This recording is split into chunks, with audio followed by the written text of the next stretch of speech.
Қайырлы күн достар, бүгін мен сіздерге өте дәмді болып шығатын балаларға арналған торттың қалай дайындалуға болатынын көрсететін боламын. Ол үшін дәл осындай иристерді алып ашып аламыз.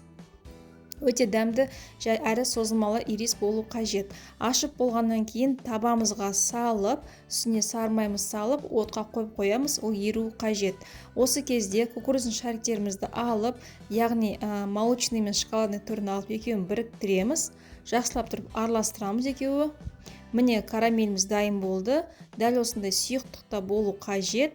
Енді осыған жаңағы кукурузный шариктерімізді жайлап салатын боламыз.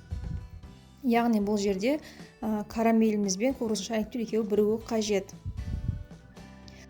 Араластырғанда мұқият абай болыңыздар, өйткені карамеліміз ыстық болғандықтан қолыңыз күйіп кетуі мүмкін.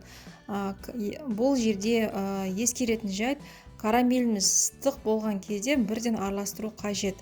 Енді мен алдын ала осындай ыдысқа пищевой пленканы төсеп, кукурузный шариктерімді үстіне салдым. Бұл жерде пищевой пленканы салған себебім, қазір алда осы кукурузымызды қатырамыз. Сол кезде алған кезде шариктеріміз тез әрі оңай алынатын болады.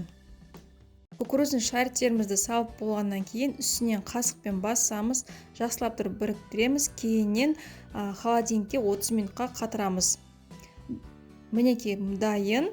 Пищевая пленкамызды алып тастап, тарелкамызға сала берсек болады. Сіздер қалауынша кез келген формада жинасаңыздар болады. Және де егер де сіздер менің каналыма тіркелмеген болсаңыздар, каналыма тіркеліп, жаңа видеоны өткізбеу үшін қоңыраушаны басып қойды ұмытпаңыздар. Алда мен сіздермен өте тәтті болып шығатын 30 минутта дайындалатын тағамның түрімен бөлісетін боламын. Бұл торт өте дәмді қытырлақ болғандықтан мен балалардың барлығына ұнады. Сіздерге де балаларыңызға осындай тортты дайындап беруге кеңес беремін. Астарыңыз дәмді болсын.